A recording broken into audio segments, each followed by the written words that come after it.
Hi friends, ഞാനിപ്പോൾ ഉള്ളത് ഉത്തർപ്രദേശിലെ അയോധ്യയ്ക്ക് 30 കിലോമീറ്റർ അടുത്തുള്ള സ്ഥലമാണ്. ഞാനിവിടെ ഒരു സ്കൂളിൽ ജോലി ചെയ്യുന്നു. ഞാൻ ഈ വീഡിയോ ചെയ്യുന്നത് ചന്ദന കൃഷിയുടെ സാധ്യതകളെക്കുറിച്ച് ചില കാര്യങ്ങൾ നിങ്ങളുമായി പങ്കുവയ്ക്കുന്നതിനാണ്.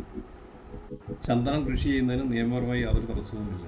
13 വർഷം കൊണ്ട് ചന്ദനം മച്ചുറാവും, അപ്പോൾ വിളവെടുക്കാൻ സാധിക്കും എന്നുള്ള പല വീഡിയോകളും ഞാൻ കാണുകയുണ്ടായി. എന്നാൽ 13 വർഷത്തെ വളർച്ച കാണിക്കുന്ന വീഡിയോ ഒന്നും ലഭ്യമല്ല. 13 വർഷമായ 3 ചന്ദന മരങ്ങളുടെ അളവ് നമുക്ക് നോക്കാം. ഞാനിവിടെ ജോയിൻ ചെയ്യുന്നത് 2009 ജൂൺ മാസമാണ്.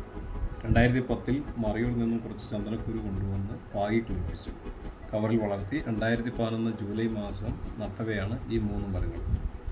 ഇപ്പോൾ തൈ നട്ടിട്ട് 13 വർഷം പൂർത്തിയാകുന്നു. 5 അടി ഉയരത്തിലുള്ള വണ്ണമാണ് എടുക്കേണ്ടത്. 50 സെൻറ്റിമീറ്റർ വണ്ണമായ മരങ്ങൾ വെട്ടാമെന്നാണ് ഫോറസ്റ്റ് ഡിപ്പാർട്ട്മെൻറ്റ് പറയുന്നത്. ഈ മരത്തിൻ്റെ ചുറ്റളവ് നമുക്ക് നോക്കാം. ഇതിപ്പോൾ നമ്മൾ കാണുന്നത് തറനിരപ്പിലുള്ള ഉയരമാണ്, പക്ഷേ ഇത് കുഴിയായി കിടന്ന സ്ഥലമാണ്. 5 അടിയോളം അടിയിലാണ് തൈ നട്ടത്. മരം ഒരുവിധം വളർന്നതിന് ശേഷമാണ് സൈഡ് കെട്ടി മണ്ണ് ഫില്ല് ചെയ്തത്.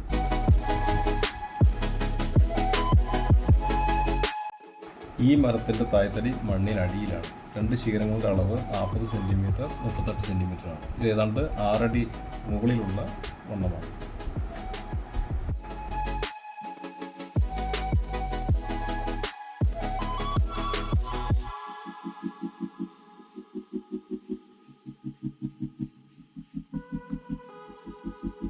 ഇനി നമുക്ക് രണ്ടാമത്തെ മരത്തിൻ്റെ ചുറ്റളവ് നോക്കാം. ഇത് ഏകദേശം 65 സെൻറ്റിമീറ്ററാണ്.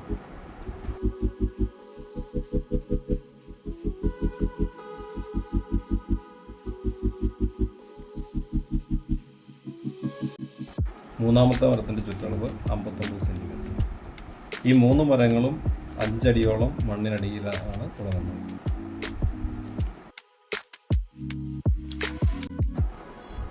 ഇവിടുത്തെ ടെമ്പറേച്ചർ 5 ഡിഗ്രി മുതൽ 45 ഡിഗ്രി സെൽഷ്യസ് വരെയാണ്.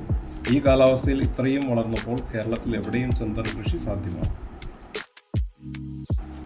ഏതൊരു കർഷകനും തൻ്റെ പറമ്പിൽ 10 ചന്ദനമരങ്ങൾ വളർത്താവുന്നതാണ്.